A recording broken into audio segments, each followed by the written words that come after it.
Hello friends, welcome back to my channel. I hope आप सब लोग बिल्कुल ठीक होंगे और आप लोगों ने अच्छे से अपने साइंस के लिए सारी चीज़ें रिवाइज कर ली होंगी। तो इस वीडियो में हम लोग कुछ इंपॉर्टेंट एमसीक्यूज डिस्कस करेंगे जो आपके कल के एग्ज़ाम के लिए बेनिफिशियल होंगे। ओके, तो जो लास्ट मिनट बस थोड़ा ही टाइम बचा है आपके साइंस के एग्ज़ाम में, तो आप लोग ज़्यादा पैनिक मत करिएगा और ये नहीं कि अच्छे से प्रॉपर नींद ला लें और सोचें कि मैं फिर से एक बार रिवाइज कर लूँ, मल्टीपल रिवीजन कर लूँ। अब इतना टाइम नहीं बचा है, तो आप लोग क्या करिए, जो एनसीईआरटी है उससे एक बार गो थ्रू हो जाइए। सारे जो भी डायग्राम्स बने हैं उनके नेम्स की लेबलिंग देख लीजिए, या आप लोगों ने कहीं पे फार्मूले को लिख के रखा हुआ है तो उन फार्मूलेस को रिवाइज कर लीजिए, या कोई ऐसी चीज़ें हैं जो रिएक्शंस हैं उनका आप क्या भूल जाते हैं बार बार उनका, ठीक है, तो उनको एक बार रिवाइज कर लीजिए। तो ऐसे छोटी छोटी चीज़ों को रिवाइज कर लीजिए, ठीक है, और बाकी अब कुछ एक्स्ट्रा मत पढ़िएगा। ओके, तो क्वेश्चन स्टार्ट करते हैं हम लोग। Which option correctly shows the transport of oxygen to the cell. इसमें से सेल के पास ऑक्सीजन कैसे जाती है। देखिए, जब ऑक्सीजन प्योरीफाई हो जाती है ना लंग्स में, तो लंग्स से कहाँ जाती है, पल्मोनरी वीन्स में जाती है, ये तो पता होनी चाहिए। एक ऐसी वीन जो कि ऑक्सीजनेटेड ब्लड कैरी करती है, पल्मोनरी वीन्स में जाती है। उसके बाद लेफ्ट एट्रियम में जाती है पल्मोनरी वीन्स के थ्रू, लेफ्ट एट्रियम से लेफ्ट वेंट्रिकल में जाती है, लेफ्ट वेंट्रिकल से ऑर्टा के थ्रू फिर वो सारी बॉडीज के सेल में चली जाती है। तो ऑप्शन डी करेक्ट हो जाएगा इसका। नेक्स्ट क्वेश्चन पे जाते हैं। इसमें बोला गया which type of chemical reaction takes place when electricity is pass through water. कैसी रिएक्शन होती है इलेक्ट्रिसिटी को अगर हम वाटर के थ्रू पास करते हैं, ठीक है, तो क्या होता है इसमें वाटर मॉलिक्यूल्स टूट जाते हैं। मतलब H2O होता है वो किस में टूट जाता है, 2 पॉजिटिव आयन्स में N+O2 नेगेटिव, ये इसमें क्या होता है ब्रेक डाउन हो जाता है। तो एक तरीके से ये कैसी रिएक्शन हो जाती है, डिकम्पोजिशन रिएक्शन हो जाती है। कॉम्बिनेशन रिएक्शन में क्या होता है, जब दो मॉलिक्यूल्स या दो एटम्स कंबाइन करते हैं वो कॉम्बिनेशन रिएक्शन होती है। डिस्प्लेसमेंट रिएक्शन में क्या होता है, एक एलिमेंट दूसरे एलिमेंट को रिप्लेस करता है। डबल डिस्प्लेसमेंट में क्या होती है, दो रिएक्टेंट होते हैं, दोनों के ही एलिमेंट आपस में इंटरचेंज हो जाते हैं, वो डबल डिस्प्लेसमेंट हो जाती है। ओके, नेक्स्ट आ रहा है question. Posture and balance of a body is controlled by, मतलब हमारी जो हम लोग खड़े रहते हैं स्टैटिक पोजीशन या गिरते नहीं, हम लोग बैलेंस अपना बना के रखते हैं, तो ये कौन सा पार्ट हमारे ब्रेन का कंट्रोल करता है, ये सेरिबेलम पार्ट कंट्रोल करता है, ये फ्रंट ब्रेन का पार्ट होता है। ओके, जो सेरिब्रम होता है वो थिंकिंग पार्ट होता है, मतलब मैक्सिमम जो थिंकिंग की जितनी भी प्रोसेस होती है वो सेरिब्रम में होती है। ओके, पॉन्स मेडुला ओब्लिंगाटा ये अलग चीज करवाते हैं, जैसे वॉमिटिंग सेंटर को कंट्रोल करते हैं कि अगर आपको कभी नॉजिया या वॉमिटिंग आ रही होती है तो वो कंट्रोल करते हैं, ऊपर से डाइजेशन का भी कंट्रोल करते हैं। ओके, तो ये सारे होते हैं। नेक्स्ट क्वेश्चन है question number 4। Before burning in air the magnesium ribbon is clean bye rubbing with the sand paper. ये एक्सपेरिमेंट हम लोगों ने करते हैं हम लोग। तो मैग्नीशियम जब भी अगर उसे मैग्नीशियम रिबन लेते हैं उसको पहले हम सैंड पेपर से उसको रब कर लेते हैं, जिससे उसके ऊपर जितनी भी उसकी ऑक्साइड की लेयर होती है वो क्लीन हो जाए और अच्छे से रिबन बर्न हो जाए। ठीक है, तो इसमें क्या करेंगे हम लोग, remove the layer of magnesium oxide from the ribbon surface. Option B correct हो जाएगा। नेक्स्ट क्वेश्चन है barium chloride on reacting with ammonium sulfate form barium sulfate and ammonium chloride, which of the following correctly represent the type of reaction। देखिए यहाँ पे क्या हो रहा होता है, BaCl2, ठीक है, प्लस अमोनियम सल्फेट SO4, ठीक है, जस्ट अ मिनट, यहाँ पे नीचे लिख रखा होगा, मैं वहीं से दिखाती हूँ। ठीक है, इसमें क्या हो रहा होता है, जैसे यहाँ पे प्रॉपर तरीके से आएगी नहीं, मैं आपको ऐसे बताती हूँ। जो बेरियम क्लोराइड होती है साथ में जब अमोनियम सल्फेट का रिएक्शन कराते हैं तो बेरियम सल्फेट बनता है आपका वहाँ पे और साथ में अमोनियम क्लोराइड बनता है। तो यहाँ पे ये क्या होता है, बेरियम क्लोराइड से आप देखिए जो इसका क्लोराइड है वो किसके पास चला गया, अमोनिया के पास चला गया, और जो अमोनिया का जो सल्फेट है वो बेरियम के पास चला गया। तो मतलब दोनों चीज़ों का डिस्प्लेसमेंट हो रहा है, तो ये डबल डिस्प्लेसमेंट होगी। साथ में जो बेरियम सल्फेट बनता है वो प्रेसिपिटेट के फॉर्म में बनता है, तो प्रेसिपिटेशन रिएक्शन भी होती है और डबल डिस्प्लेसमेंट रिएक्शन भी होती है। ओके, तो ये करेक्ट ऑप्शन हो जाएगा। आपको लिखने की जरूरत नहीं है, ऐसे समझ में आ रहा है कि ये चीज़ इसके क्लोराइड चली गई है अमोनिया के पास और अमोनिया का जो सल्फेट है वो बेरियम के पास चला गया, तो ये प्रेसिपिटेशन और डबल डिस्प्लेसमेंट दोनों टाइप की रिएक्शन हो जाएगी। नेक्स्ट क्वेश्चन पे जाते हैं। A milkman adds a very small amount of baking soda to a fresh milk. एक मिल्क मैन क्या करता है, जब भी कोई फ्रेश मिल्क होता है उसमें थोड़ा सा बेकिंग सोडा मिलाता है। ऐसा क्यों मिलाता है, देखिए जो मिल्क होता है ना उसका जो मीडियम होता है वो थोड़ा एसिडिक मीडियम का होता है मिल्क, जो फ्रेश मिल्क होता है, तो उसको न्यूट्रलाइज करने के लिए हम लोग क्या करते हैं उसमें थोड़ा सा बेकिंग सोडा ऐड करते हैं जिससे मिल्क न्यूट्रलाइज हो जाए और वो जल्दी से ख़राब ना हो। तो हम लोग यहाँ पे लिख सकते हैं इसको इसलिए मिलाया जाता है to decrease the rate of fermentation, कि वो फर्मेंट ना हो, इसलिए हम लोग उसमें बेकिंग सोडा मिला के उसको न्यूट्रलाइज कर देते हैं, और जिससे कि उसे हम ज़्यादा समय तक स्टोर करके रख सकें। नेक्स्ट क्वेश्चन आ रहा है, what is the nature of nutrition in fungus. Fungus क्या होते हैं, वो सेप्रोट्रॉप्स होते हैं, मतलब वो डेड और डिके पे डिपेंड करते हैं, वो कहलाते हैं सेप्रोट्रॉप। पैरासाइट्स कौन होते हैं, जो क्या करते हैं, दूसरे प्रे, जैसे एक तरीके से आप लोग देखते होंगे जो हेड पे वो हो जाते हैं लाइस, मतलब बालों में क्या हो जाते हैं, हेयर्स में जुए हो जाते हैं, तो वो एक तरीके से पैरासाइट होते हैं, वो सक करता है, ब्लड सक करता है, ठीक है, वो किसी पे डिपेंड करता है, वो पैरासाइट हो जाते हैं।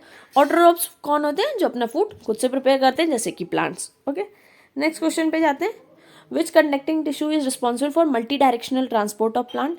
मल्टी डायरेक्शनल का मतलब हुआ कि कोई भी चीज़ को प्लांट की रूट से ऊपर लीव्स तक भी ले जा रहे हैं और लीव्स से रूट तक भी ले जा रहे हैं, तो ये क्या होता है, सिर्फ फ्लोएम कराता है ऐसा। जाइलम क्या कराता है, रूट से लेके पानी को रूट से एब्जॉर्ब करता है, रूट की हेल्प से, और फिर वो जाइलम की हेल्प से सारे पार्ट्स में चला जाता है, ठीक है।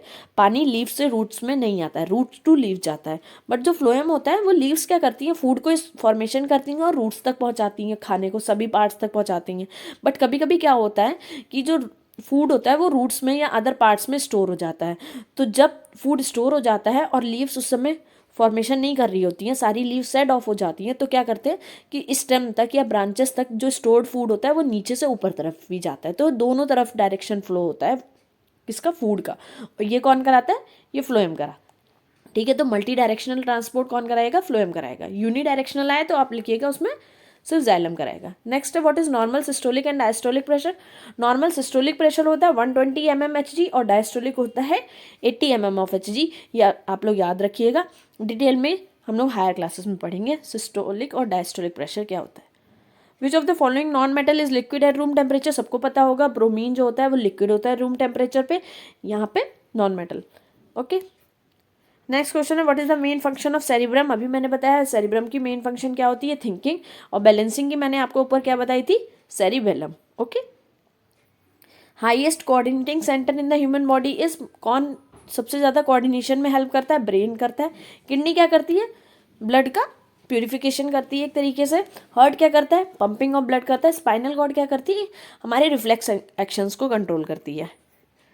लॉन्गेस्ट फाइबर कौन सा है on the cell body of neuron is, जो सबसे बड़ा सा फाइबर होता है ऐसे करके ये, ठीक है, ये क्या होता है, इस तरीके के इसके ऊपर लगे होते हैं सेल्स, तो ये आप लोगों को पता होगा जब हम लोग एक्सॉन बनाते हैं, न्यूरॉन का पूरा डायग्राम बनाते हैं, तो इस तरीके से जो ये वाला पार्ट होता है इसे हम लोग कहते हैं एक्सॉन, यही होता है longest fibre on the cell body. Okay, next पूछ रहे हैं, which of the following is disease is not sexually transmitted.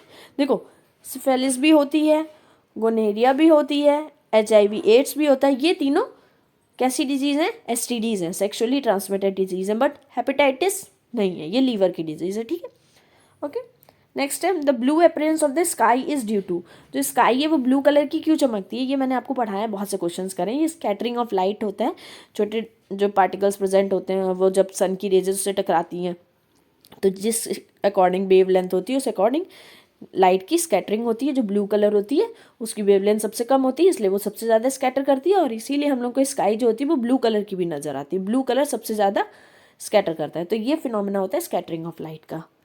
Next है, the phenomena of light scattering by colloidal particle. जो कोलाइडल पार्टिकल होता है, अगर आप किसी सोल्यूशन में लेते हैं और उसमें पार्टिकल्स को मिक्स करते हैं जो अच्छे से पूरे डिजॉल्व नहीं हो रहे होते हैं वाटर, फिर उसके थ्रू जब आप लाइट को पास कराते हैं तो आपको टिंडल इफेक्ट दिखता है वहाँ पे, तो वो वाला यहाँ पे पूछा गया, तो ये फिनोमेना हो जाएगी आपकी टिंडल इफेक्ट की। नेक्स्ट है,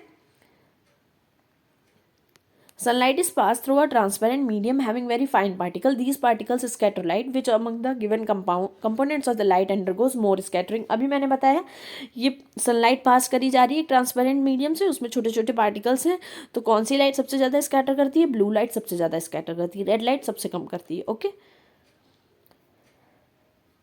नेक्स्ट क्वेश्चन है, which of the following is a biodegradable waste. कौन सा बायोडिग्रेडेबल वेस्ट है, एल्यूमिनियम कैन नहीं है, DDT भी नहीं होता, प्लास्टिक बैग्स भी नहीं होते, cow dung is a biodegradable, गोबर कहते हैं ना इसको, काउ डंग को। नेक्स्ट क्वेश्चन है, the process in which non biodegradable pesticides accumulates in increasing amount at each higher trophic level with in the food chain are referred as. क्या होता है कि कोई ऑर्गेनिज्म है, लोअर ऑर्गेनिज्म ने कुछ नॉन बायोडिग्रेडेबल सब्सटेंस को खाया, उसके बाद क्या हुआ, उस लोअर ऑर्गेनिज्म को एक हायर ऑर्गेनिज्म ने खा लिया, तो जो नॉन बायोडिग्रेडेबल सब्सटेंस है लोअर ऑर्गेनिज्म के अंदर वो डिग्रेड नहीं हुआ, ठीक है, वो चला गया। अब जब उसको एक हायर ऑर्गेनिज्म ने खा लिया तो वो सब्सटेंस उसके अंदर चला गया, ठीक है। ऐसे करके हायर को एक अपर ट्रॉपिक लेवल वाले ऑर्गेनिज्म ने खा लिया तो वो उस तरीके से ट्रांसफर होता रहता है, वो अकुमुलेट होता रहता है, वो डिग्रेड नहीं होता है, ठीक है। तो इस प्रोसेस को जो कहते हैं ना हम लोग, हायर ट्रॉपिक लेवल तक ये जो अकुमुलेट होते जा रहा है नॉन बायोडिग्रेडेबल पेस्टिसाइड, उसे हम लोग कहते हैं बायोमैग्निफिकेशन। ओके, नेक्स्ट अकुमुलेशन यहाँ पे यूज़ करा गया है टर्म, तो अकुमुलेशन मत लगा दीजिएगा, अकुमुलेट यूज़ करा गया, ध्यान से देखिएगा, ये बायोमैग्निफिकेशन कहलाता है। ओके, नेक्स्ट क्वेश्चन है which term is use to refers to genetic makeup. Genetic makeup को हम लोग जीनोटाइप कहते हैं, फिजिकल को कहते हैं फिनोटाइप। ओके, और एलील तो पता ही है आप लोगों को, जीन्स को ही एलील कहते हैं।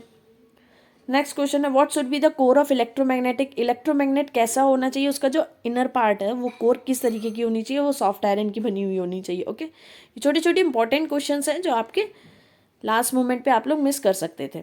नेक्स्ट क्वेश्चन है in which medium light does light have maximum velocity. देखिए वैक्यूम में लाइट की सबसे ज़्यादा वेलोसिटी होती है। ओके, तो ये याद रखिएगा। साउंड सबसे जल्दी किस में ट्रांसफर होता है, सॉलिड में। ओके, नेक्स्ट क्वेश्चन है in human females an event that indicates onset of the reproductive phase. मतलब कि अब रिप्रोडक्शन हो सकता है फीमेल्स में, अब आप मतलब वो मैच्योर हो गई है, जो गर्ल थी अब वो मैच्योर हो गई है, अब उसमें क्या कर सकते हैं, वो प्रेग्नेंट हो सकती है गर्ल, या फिर उसमें क्या कर सकते हैं, एग का फॉर्मेशन स्टार्ट हो गया है। तो ये सारे टर्म्स जो होते हैं वो मेंस्ट्रुएशन को दिखाते हैं, मतलब जब से उसके मेंस्ट्रुअल साइकिल स्टार्ट हो जाती है उसको हम लोग कहते हैं मेंस्ट्रुएशन, यही होती है onset of the reproductive phase. Okay, ये प्यूबर्टी को भी इंडिकेट करती है। नेक्स्ट क्वेश्चन है the device use for producing electric current. Electric current को प्रोड्यूस करने की डिवाइस, यहाँ पे इलेक्ट्रिक करंट को मेजर करने की डिवाइस नहीं पूछी गई है, तुरंत से मीटर लगा दीजिए। प्रोड्यूस करने की बात करी गई है तो जनरेटर करेक्ट ऑप्शन होगा। क्वेश्चन को ध्यान से पढ़िएगा कल के एग्जाम में भी, ये नहीं कि जल्दी से कुछ कॉमन सा टर्म दिख गया उसी से लगा दिए, पूरे क्वेश्चन को अच्छे से रीड करिएगा। ओके, और असर्शन एंड रीजन वाले क्वेश्चन को 2 बार रीड करने का देखिएगा। कभी कभी क्या होता है हम लोग कुछ पॉइंट को मिस कर देते हैं, कहीं पे नॉट लिखा होता है तो उसको मिस कर देते हैं और फिर कुछ और आंसर लगा देते हैं तो हमारा गलत हो जाता है, ठीक है। पेपर को हड़बड़ी में मत सॉल्व करिएगा और ये भी मत सोचिएगा कि साइंस बहुत टफ है, मैंने सारी चीज़ें पढ़ी नहीं है। हो सकता है जो जो चीज़ें आप लोगों ने पढ़ी हो वही आ रही हो एग्जाम में, क्या पता आपका एक लकी डे हो कल का, ठीक है। तो कोई भी नेगेटिव थॉट्स लेके एग्जाम रूम में मत जाइएगा, अच्छे से अटेम्प्ट करिएगा, इजी पेपर आएगा आप लोगों का, ठीक है। तो सभी बच्चे अच्छे से सॉल्व कर लेंगे सभी क्वेश्चंस को। आई होप आप लोग अच्छे से करेंगे पेपर, और यहाँ आंसर को अच्छे से फ्रेम करिएगा। अब ये नहीं कि पूरी लंबी लंबी कहानियाँ लिख के आ रहे हैं साइंस के पेपर में, मैंने पहले भी बोल रखा हुआ है साइंस का पेपर है, टीचर को क्या चाहिए, एक्यूरेट आंसर चाहिए। पता है तो लिखिएगा, ठीक है, अच्छे से थोड़ा ही लिखिएगा, अगर नहीं पता है फिर भी ट्राई करिएगा, थोड़ा सा ध्यान दे के कुछ याद आ जाए तो वो लिख दीजिएगा, बट ये नहीं पूरा पैराग्राफ लिख के आ रहे हैं आप, ठीक है। तो all the very best for your examination, और अगर आपको वीडियो पसंद आ रही हो तो वीडियो को लाइक ज़रूर करिएगा। Okay, so thank you for watching the video.